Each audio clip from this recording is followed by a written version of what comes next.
¿Qué papel juega el feminismo en la estructura profunda de este territorial que llamamos realidad? Y en este sentido, ¿qué papel juega la filosofía dentro de la educación en nuestro tiempo? Bueno, pues esto es para estarse hablando 2 conferencias enteras, te digo. Entonces, yo primero diría, el feminismo, yo no lo separo en el mundo académico, por lo menos, de filosofía. Es decir, yo voy a intentar responder un poco a las 2 preguntas. El feminismo, por una parte, de manera académica, y por otra parte, lo que denominamos el activismo.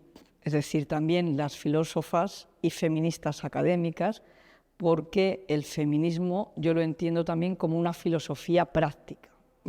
También tenemos una parte que denominamos más el activismo, que es cuando vamos a otros lugares, aparte de la universidad o de un lugar académico que nos invite la Academia de Ciencias o cualquier otro lugar a dar una conferencia, para hablar también a un público amplio de lo que se entiende por feminismo, ¿no?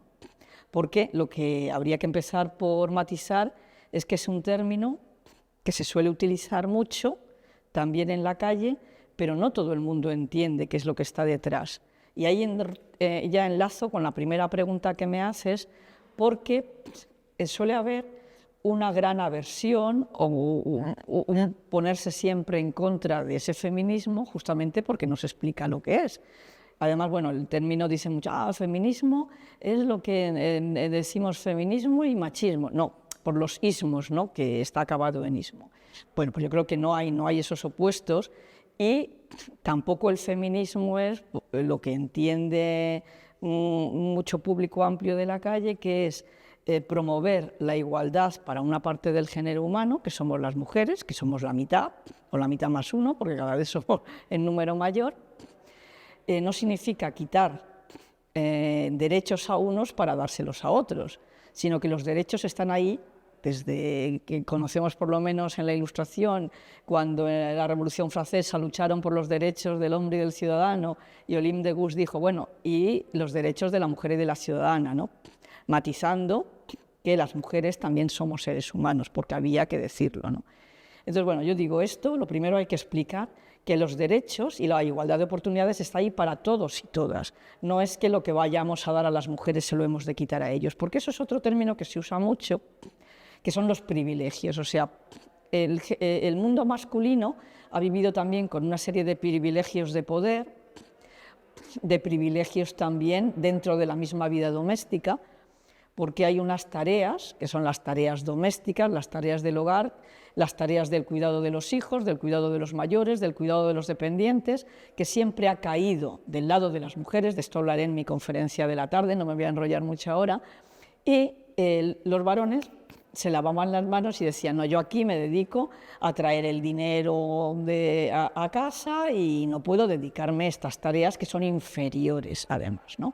Entonces, bueno, con todo esto te voy un poco a decir a esa idea también, o ese concepto que me preguntabas de posverdad, que yo soy muy contraria a ese concepto. Creo que es un concepto que se ha generado también, que tiene una carga ideológica, y que si lo analizamos, porque yo me dedico un poco a trabajar en ética y filosofía política, partiendo desde la epistemología por conceptos, si hablamos de posverdad, hablaríamos de algo que está después de la verdad. Y no es eso lo que vemos en las redes sociales. O sea, hay una realidad. Cuando hablas de realidad, supongo que hablas de la realidad del mundo ontológico, digamos lo que está pasando en la calle. Lo que está pasando en la calle ya ni siquiera existe. O sea, hay personas que lo dulcifican y hablan de hechos alternativos. Yo creo que lo que hay que hablar es que hay realmente mentiras, bulos, y que eso es de lo que está hablando alguien o lo que estás transmitiendo en un momento dado. Tú ahora mismo esto que yo estoy contando va a un laboratorio, se me hace un montaje y al final termino diciendo algo que yo no he dicho, porque en el momento que me cortes una parte de una frase o me enlaces y quites un trozo y enlaces una cosa con otra, apareceré diciendo otra cosa.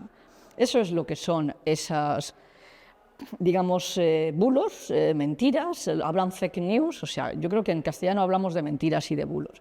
Pero esto yo lo relacionaría también, para ir al segundo punto, y no sé si estoy hablando demasiado, que es que me has preguntado por la educación, y lo voy a relacionar también a volver sobre el feminismo. Pero el tema, digamos, de lo que se ha hablado también mucho en las últimas décadas, y lo hemos criticado muchos de nosotros desde un punto de vista político, que es un discurso único. O sea, durante toda la vida, Y te hablo desde el mundo antiguo, Grecia, Ilustración, siempre ha habido el discurso del poder. Quien ha tenido el poder es quien ha hecho un discurso que es al que uno debe adecuarse para ser un buen ciudadano, digámoslo así, ¿no? Entonces, eso yo creo que es lo que hay que tener más en cuenta, y que ahora eso que se califica como posverdad, lo que pasa es, digamos, que se ha democratizado ese discurso único, y cada uno quiere que sea su discurso único, pero hay muchísimas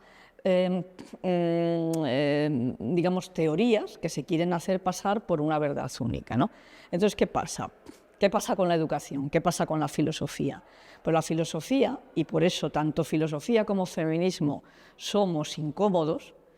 Celia Amorós hablaba del pepito grillo de la ilustración del feminismo, ¿no? La filosofía sigue siendo el pepito grillo, porque lo que intentamos es analizar, desmontar los discursos. Quien hace epistemología, luego mi compañera Eulalia Pérez Cedeño, que habla desde la epistemología y la filosofía de la ciencia, os contará esto, pero también los que hacemos epistemología, ética, pues lo primero que hace un filósofo es analizar. Todos tenemos que estudiar lógica primero, y eso es lo que a mí me parece que debe haber en la enseñanza secundaria. De esto también abundaré luego en la conferencia, ¿no?